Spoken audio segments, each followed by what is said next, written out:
My wife told me she was at school, busy teaching her students like always. I asked her a simple question. Can you step outside? I'm in front. At that moment, the line went quiet, and in that silence, my entire world cracked. What followed shattered 12 years of marriage and revealed a web of lies I never thought I'd be tangled in. My name is David, and for over a decade, I believed I had the perfect life. Sarah, my wife, wasn't just my partner. She was my best friend, my safe place. She was beautiful, intelligent, and passionate about her work as a high school English teacher.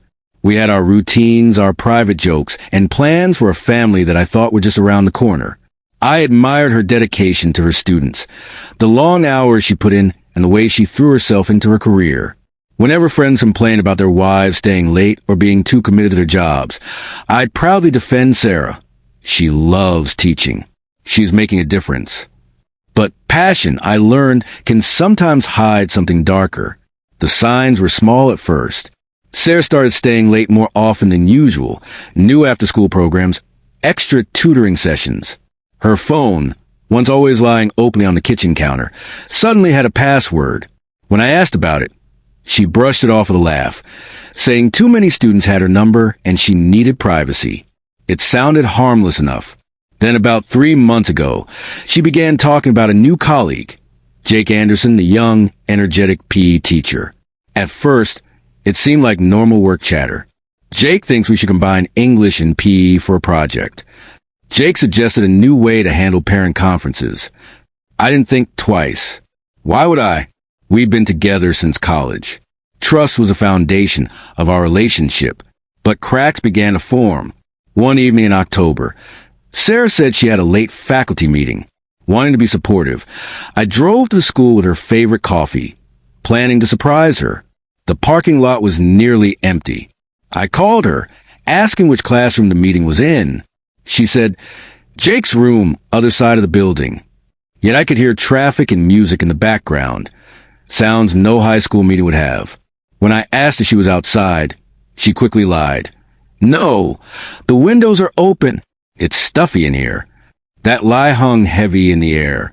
And for the first time, I realized Sarah might not be the person I thought she was.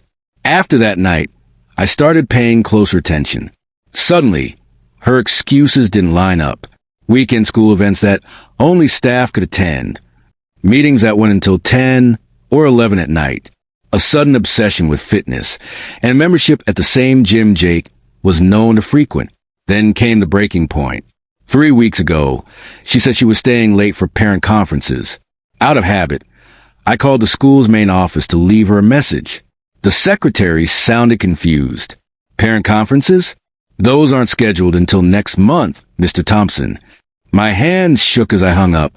That night, Sarah came home glowing with stories of difficult parents. Her lipstick was gone, her hair slightly tousled. She claimed she grabbed dinner, but when I kissed her, she didn't taste the food. She tasted of lies. And then yesterday happened. Sarah left for work like normal, kissed me goodbye, told me she loved me.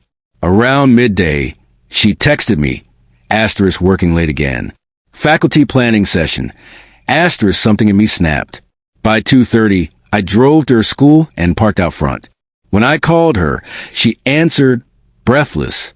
Hi, honey. I asked how her day was. She said she was between classes, about to start her next period. But I could hear something behind her, laughter, not students. Adults, a man's laughter. Were you exactly? I pressed. She insisted she was in her classroom. My heart raced. Then step outside. I'm in front of the school. The silence that followed lasted forever. I could hear her breathing. Then the sound of quiet sobs. Finally, her voice broke. I'm at Jake's apartment. For months of lies came tumbling out in pieces. It had started as friendship, she claimed. Jake was going through a divorce, and she was just being there for him. But lunches turned into coffees. Coffees turned into long conversations. And those conversations turned into something else. Something that destroyed everything we had built. That night, sitting in our living room, she cried and said she never meant for it to happen. She swore she still loved me, but with Jake, she felt alive again. Our 12 years together, reduced in her words to nothing more than routine. She admitted the conferences, the gym, the late nights. They were all lies. Every defense I had made of her, every time I proudly told others how devoted she was. It wasn't devotion to me. It was devotion to him. Now, as I sit here, the divorce papers are on my kitchen table, next to her wedding ring. Sarah is staying with her sister. 12 years gone, not with a fight, not with some dramatic discovery, but with a single question. Can you step outside? Sometimes the truth doesn't reveal itself in big moments. Sometimes it's hidden in plain sight, waiting for the right question to bring it crashing down. The hardest part isn't even the betrayal. It's realizing that while I was still in love with the person I thought Sarah was, she had already become someone I never really knew. If this story touched you, made you reflect, or reminded you to look closer at the people around you, don't forget to like this video, share it, and subscribe for more real stories that reveal the hidden sides of human nature. Because in the end, we all keep secrets. We all tell lies. The question is, what happens when someone finally asks us to step outside?